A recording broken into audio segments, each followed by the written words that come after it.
Esto es DW Noticias desde Berlín. Colombia se convierte en el próximo país latinoamericano en volcarse a la ultraderecha populista. Abelardo de la Espriella triunfa según el preconteo de la segunda vuelta de las elecciones presidenciales de este domingo por un estrecho margen contra el izquierdista Iván Cepeda. Las elecciones revelan una sociedad dividida prácticamente en partes iguales entre dos propuestas abismalmente diferentes para los muchos desafíos del país. Estos son nuestros titulares. Con ya casi el 100% de las mesas reportadas, Abelardo de la Espriella llegaría a la presidencia con un 49,7% de los votos y una diferencia de apenas un punto porcentual. En su agenda, macrocárceles, liberalismo económico, ofensivas militares contra el narcotráfico y la defensa de valores conservadores como política pública.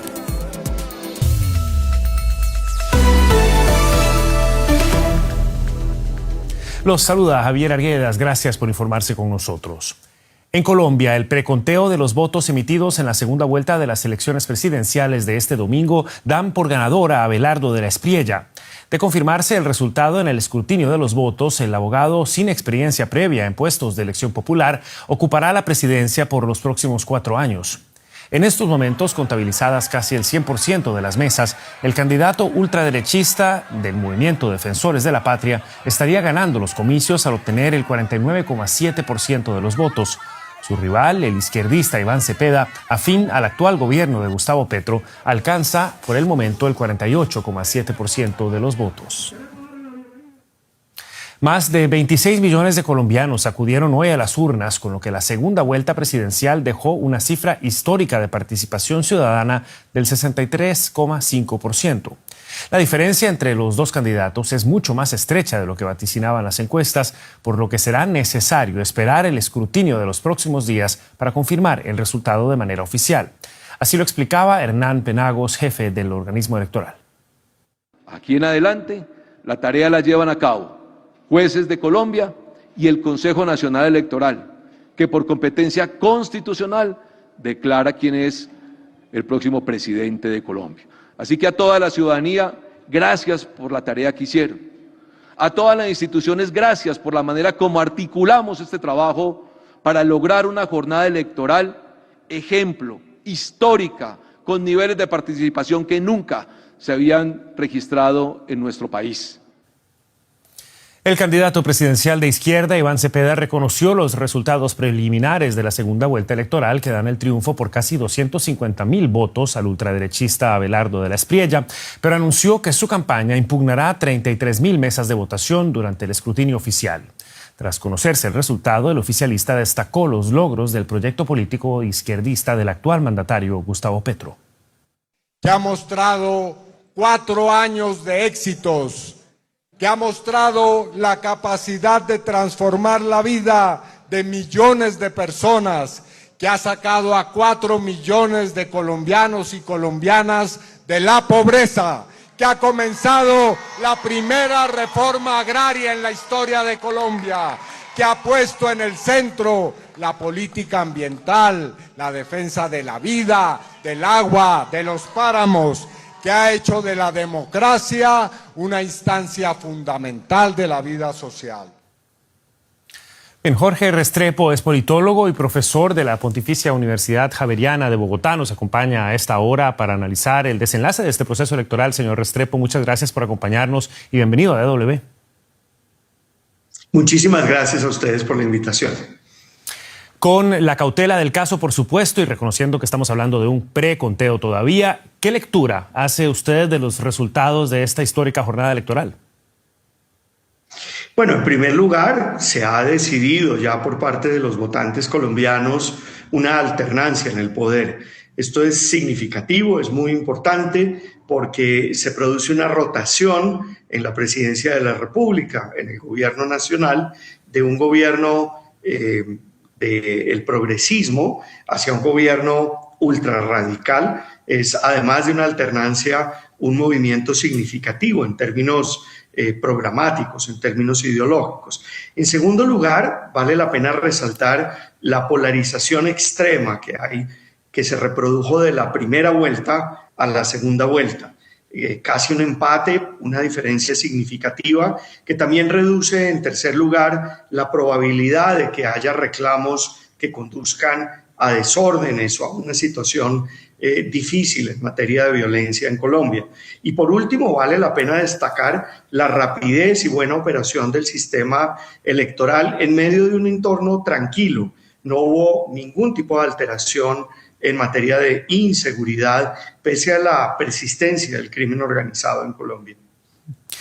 La experiencia de los gobiernos populistas de derecha de otros países latinoamericanos ha mostrado que el discurso de campaña es mucho más fácil que la implementación de políticas drásticas y disruptivas.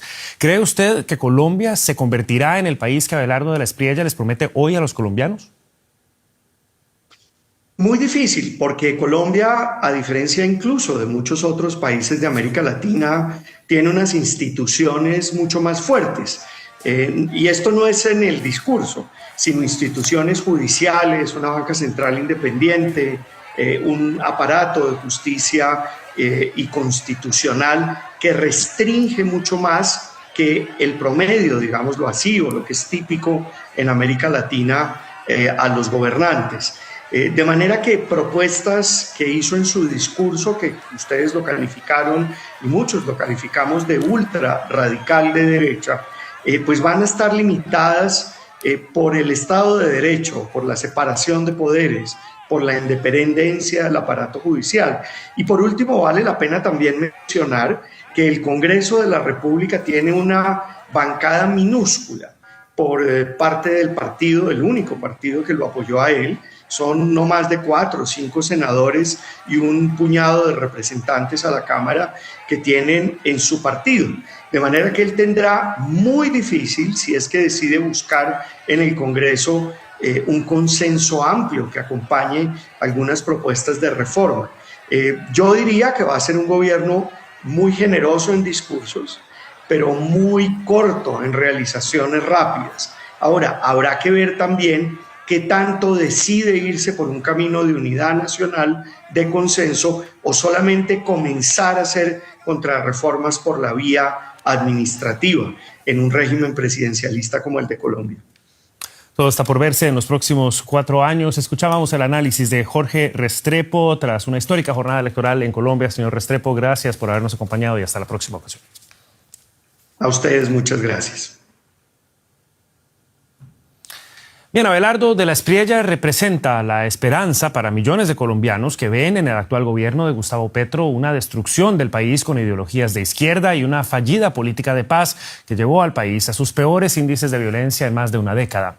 Promete las megacárceles de Nayib Bukele, el desmantelamiento de instituciones públicas de Javier Milei y el poderío militar de Estados Unidos de Donald Trump contra el narcotráfico y el crimen organizado. Sus críticos ven en él un retorno a los episodios más oscuros del conflicto armado y un país al servicio de las élites más poderosas. En medio de la polarización, los colombianos se unen a la tendencia de gobiernos de ultraderecha de toda la región.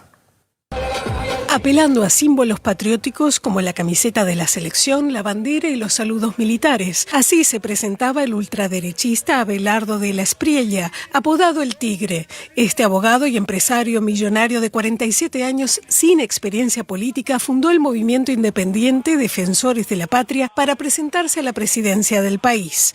Tras haber denunciado amenazas de muerte durante la campaña, siempre estuvo protegido por estrictas medidas de seguridad. ¡Aplauso que se oiga en Cali para el próximo vicepresidente de la República! Declarado antisistema, de la Espriella buscó capitalizar el rechazo a la izquierda llevando a cabo una revolución contracultural. Anteriormente ateo, afirma vivir según los principios judeocristianos y defiende la familia tradicional, oponiéndose al aborto, el feminismo y la adopción homoparental. Admirador de Trump, Milei y Bukele, su propuesta es enfrentar abiertamente el narcotráfico y las guerrillas. Promete mano de hierro y macrocárceles, bombardear al narco con apoyo de Washington e Israel y eliminar la JEP, el tribunal surgido del acuerdo de paz. Te acabo de decir que voy a llegar a hacer una auditoría y que voy a revisar absolutamente todo y que si Petro es solicitado en extradición, como creo que va a pasar, porque él está siendo investigado en una corte del Distrito Sur de New York, pues lo entrego como corresponde en derecho. También quiere retirar a Colombia de organismos internacionales como la Corte Interamericana de Derechos Humanos y las Naciones Unidas. En el aspecto económico, de la Espriella prometió en campaña recortar el Estado en un 40%, también dolarizar la economía, dar vía libre al fracking, estimular la producción nacional y bajar impuestos. En Bolivia, la Asamblea Legislativa ratificó este domingo el estado de excepción decretado por el presidente Rodrigo Paz. La medida autoriza a las Fuerzas Armadas y a la policía a intervenir para poner fin a los bloqueos que afectan al país tras 51 días de conflictos sociales. Según el gobierno, este domingo los cortes de ruta bajaron de 40 a 28. En la primera jornada del estado de excepción confirmado por la Asamblea Legislativa Plurinacional, la policía y el ejército redujeron a una treintena los bloqueos en el país. Los operativos permitieron reabrir tramos importantes que conectan el occidente con el centro de Bolivia, como la carretera La Paz-Oruro, y la ruta que conecta el departamento de La Paz con el sur del país y la frontera con Chile. El retorno progresivo a la normalidad en las carreteras no implica necesariamente el desbloqueo político del país. En el Alto, las opiniones sobre la situación diferían diametralmente, especialmente en lo referente a la economía y la renuncia del presidente Rodrigo Paz.